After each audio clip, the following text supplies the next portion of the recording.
ఎక్కువ జనాలు ఏదైతే ఎక్కువగా తీసుకుంటారో భావోద్వేగంగా చేసి లోపలికెళ్ళి అదే బాబాని పైకి చంపి వెళ్ళి 52 సంవత్సరాల వయసులో ఈరోజు ప్రతిపక్ష హోదా కూడా లేకుండా అసెంబ్లీకి రావడానికి అవమానంగా ఫీల్ అయ్యి ప్యాలెసుల చుట్టూ తిరుక్కుంటూ భయపడుతూ ఏదేదో గొనుక్కుంటూ ఈరోజు ఓడిపోయి ఈ ఇబ్బందుల్లో ఉన్నాడు.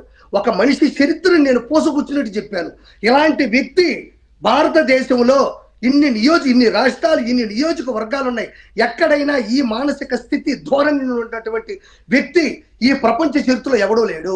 ఒక బకాసురుడు, ఒక నరకాసురుడు, ఎంతమంది అయితే రాక్షసులు ఉంటారో వాళ్ళందరినీ కలిపి కొట్టి కంటెంట్ బయటకు తీసుకొచ్చినా కూడా ఇలాంటి వ్యక్తి ఎక్కడ ఉండడని నేను జనాలకి మనవి చేసుకుంటున్నా ఈరోజు.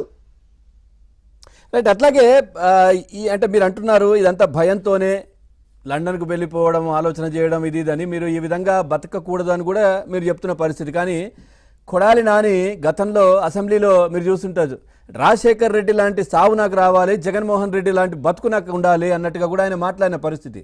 మరి అవును, ఏంటనే ఒకసారి మళ్ళీ చెప్పండి.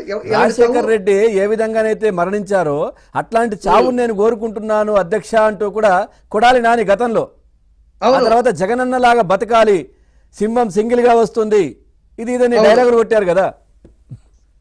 ఇప్పుడు ఫర్ ఎగ్జాంపుల్ అన్న, ఇప్పుడు కొడాలి నాని ఏమన్నాడంటే వైఎస్ రాజశేఖర రెడ్డి గారు లాంటి చావు కావాలి, లేకపోతే మా అన్న లాంటి బతుకు కావాలన్నాడు. చెప్పిన ఆ వ్యక్తి వేడి ఇప్పుడు ఏడున్నాడు? నేను చంద్రబాబు నాయుడు గారి షూ పాలిష్ చేస్తాను, లేకపోతే ఆయన చెప్పులు తొడస్తాను, ఆయన చెప్పులు కొడతాను, ఆయన చెప్పుల్లో ఉంటాను అన్న కొడాలి నాని ఎట్టబోయాడు? అనిల్ కుమార్ యాదవ్ ఎట్టబోయాడు? వీళ్ళు చెప్పినటువంటి ఎలివేషన్స్ నేను ఇంతకుముందు కూడా చెప్పా. వీళ్ళ ఎలివేషనే అన్నని ఎలిమినేషన్ చేసింది. ఒకటో పాయింట్, ఈ రోజందరూ ఎట్టబోయారు? వాళ్ళందరూ కొడాలి నాని ఎట్టబోయినాడు? ఎన్ని బూతులు తిట్టేవాడు. అన్నిసార్లు చీఫ్ మినిస్టర్ ఆఫ్ ఆంధ్రప్రదేశ్గా పనిచేశారు, ఉమ్మడి రాష్ట్రాలకు కూడా చీఫ్ మినిస్టర్గా పనిచేశారు. ఆయన విజనరీ వేరు. ఈరోజు ఈ గచ్చిబౌలి, మాదాపూర్, ఐటిక్ సిటీ పరిసర ప్రాంతాలంతా కూడా ఎవడైనా కెమెరా పెట్టి ఒక కెమెరా ఇలా పెడితే లండన్లో ఏదైతే ఒక హీరోయిన్నో లేకపోతే ఒక సినిమానో లేకపోతే ఏదైనా చేస్తాం కదండి షూటింగ్ లండన్కి వెళ్ళినప్పుడు, నేను మాటిస్తున్నా, మాదాపూర్ నుంచి గచ్చిబౌలి నుంచి ఐటిక్ సిటీ వరకు ఎక్కడ కెమెరా పెట్టినా లండన్ ఉన్నట్టే ఉంటుంది.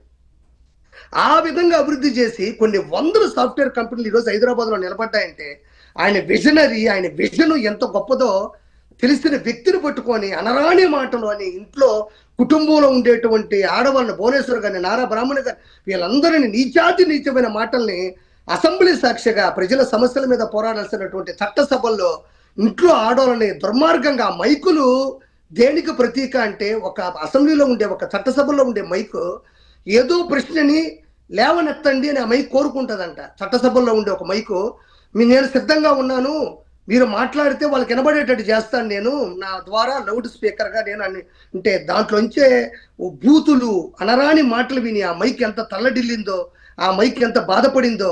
భువనేశ్వర గారిని, ఒక విశ్వవిఖ్యాత నట సార్వభౌమ తనయురాలిని పట్టుకొని, చంద్రబాబు నాయుడు గారికి సంబంధించినటువంటి సతీమణిని పట్టుకొని అనరాని మాటల్ని చట్టసభల్లో మాట్లాడి ఆ రోజు ఆడవాళ్ళందరూ కూడా దుఃఖానికి గురయ్యారు.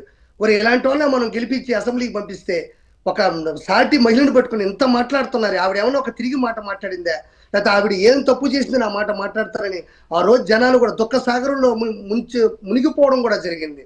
అంటే నేను ఎందుకంటానంటే ఆ రోజు వల్లభనేని వంశీ చేయలేదా? ఈరోజు వల్లభనేని వంశీ అసెంబ్లీలో మాట్లాడడం కాకుండా అతని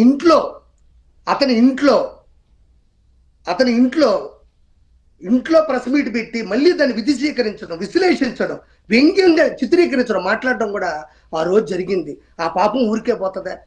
నిజంగా ఈరోజు చెప్తున్న చంద్రబాబు నాయుడు గారికి ఎంత సంస్కారపక్షమైన మనిషి కాకపోతే, ఒక సంస్కారమైనటువంటి వ్యక్తిత్వం కలిగిన మనిషి కాకపోతే, తిరిగి వాళ్ళు ఒక్క మాట మాట్లాడినైనా వాళ్ళకి చెల్లెలు లేరా, వాళ్ళకి అమ్మలు లేరా, వాళ్ళకి తల్లులు లేరా, వాళ్ళ చుట్టుపక్కల బంధువులు ఆడవాళ్ళు లేరా, మహిళలు లేరా, వాళ్ళని పట్టుకొని